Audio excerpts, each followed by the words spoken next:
ZP మాజీ chairperson Congress party Gadwal నియోజకవర్గ incharge Saritha Tirupathaiah comments BJP భావజాలం ఆ పార్టీ నేతలకు అవార్డులు ఇవ్వాలని రూల్ ఏమైనా ఉందా? ప్రజా యుద్ధ నౌక గద్దర్పై కేంద్ర మంత్రి బండి సంజయ్ చేసిన వ్యాఖ్యల్ని తక్షణమే వెనక్కి తీసుకోవాలని హెచ్చరిస్తున్నా. కేంద్ర మంత్రి బండి సంజయ్ వ్యాఖ్యల్ని తెలంగాణ సమాజం క్షమించదు. తెలంగాణ బీజేపీకి కొత్త అధ్యక్షుడిగా ఈటెల రాబోతున్నాడు. తన ప్రాధాన్యత తగ్గిపోతుందని సంజయ్ ప్రెస్ స్టేషన్లో మాట్లాడుతున్నారు. పద్మ అవార్డు గద్దర్కి అలంకారం కాదు, పద్మ అవార్డు గద్దర్కి అలంకారం. పద్మ అవార్డుకే గద్దర్ అలంకారం. తెలంగాణ ఉన్నంత వరకు గద్దర్ పాట వినిపిస్తుంది. ఎవరు అవునన్నా కాదన్నా ప్రజా యుద్ధ నౌక గద్దర్ పేరు చరిత్రలో చిరస్మరణీయం. అందరికీ నమస్కారం. నిన్న కేంద్ర ప్రభుత్వం ప్రకటించిన పద్మశ్రీ అవార్డులలో మన మందకృష్ణ మాదిగన్న గారికి అవార్డు రావడం అనేది నిజంగా తెలంగాణ రాష్ట్ర ప్రజలందరూ కూడా హర్షిస్తున్న విషయం. ముందుగా మందకృష్ణ మాదిగ గారికి మా అందరి తరఫున శుభాకాంక్షలు తెలియజేసుకుంటున్నాను. ఇదే విషయమై మన గౌరవ ముఖ్యమంత్రి గారు ఒకనొక సభలో ఒక మాట అన్నారు. ఏంటంటే తెలంగాణ రాష్ట్రం నుంచి 5 మంది మేధావులు పెద్ద మనుషుల పేర్లు కేంద్రానికి పంపించడం జరిగింది.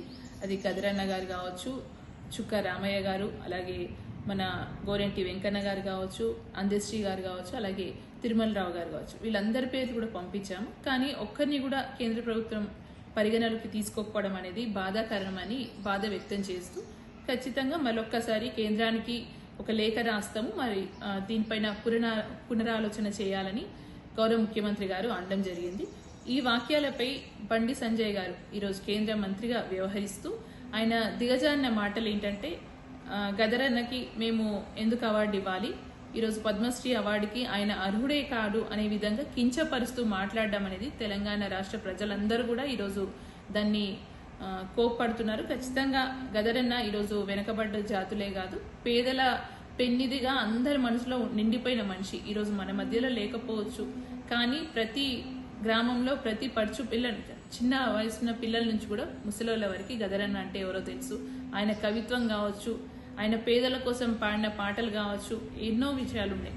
కానీ ఆయన్ని కించపరుస్తూ మాట్లాడడం అనేది మేము అందరు కూడా ఖండిస్తున్నాము. డెఫినెట్గా బండి సంజయ్ గారు ఇప్పుడు రాబోయే కాలంలో ఈటెల రాజేంద్ర గారిని రాష్ట్ర అధ్యక్షుడిగా నియమించబోతున్నారనే ఒకే ఒక ఫ్రస్ట్రేషన్లో ఈరోజు ఈ మాటలు మాట్లాడుతున్నారు. ఇది తెలంగాణ రాష్ట్ర ప్రజలందరూ కూడా గమనిస్తున్నారు.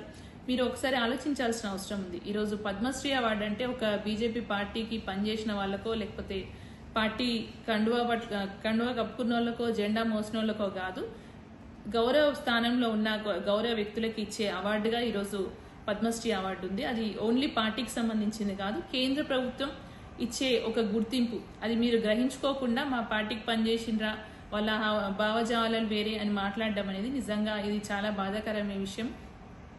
గదరన్న అంటే ఏంటో, గదరన్న పాట కావచ్చు, గదరన్న మాట కావచ్చు, ఈరోజు తెలంగాణ రాష్ట్రమే కాదు ప్రతి పక్క రాష్ట్రాలలో కూడా చాలా ప్రాముఖ్యత గల వ్యక్తిగా ఈరోజు గదరన్న మిగిలిపోయిన వ్యక్తి. అలాంటి వ్యక్తిని మీరు కించపరచడం ఈరోజు తెలంగాణ రాష్ట్ర ప్రజలందరూ కూడా చూస్తున్నారు. ప్రతి ఒక్కరు కూడా ఇది ఖండిస్తున్నారు. సో దయచేసి మీరు గదరన్న మీద చేసిన ఈ నీచపు వాక్యాలని వెనక్కు తీసుకోకపోతే ప్రతి సామాన్య ప్రజలు కూడా మీకు సమాధానం చెప్పే సమయం వస్తుంది. ఇది గుర్తించుకొని మీరు ఒక వెనుకబడ్డ జాతుల నుంచి వచ్చిన బిడ్డగా కావచ్చు, ఈరోజు తెలంగాణ రాష్ట్రం నుంచి కేంద్ర ప్రభుత్వంలో ఒక మంత్రిగా వ్యవహరిస్తున్నారు. మీ స్థాయిని, మీ హుందాని కాపాడుకోవాలని ఒక తెలంగాణ బిడ్డగా నేను మీకు హెచ్చరిస్తున్నాను.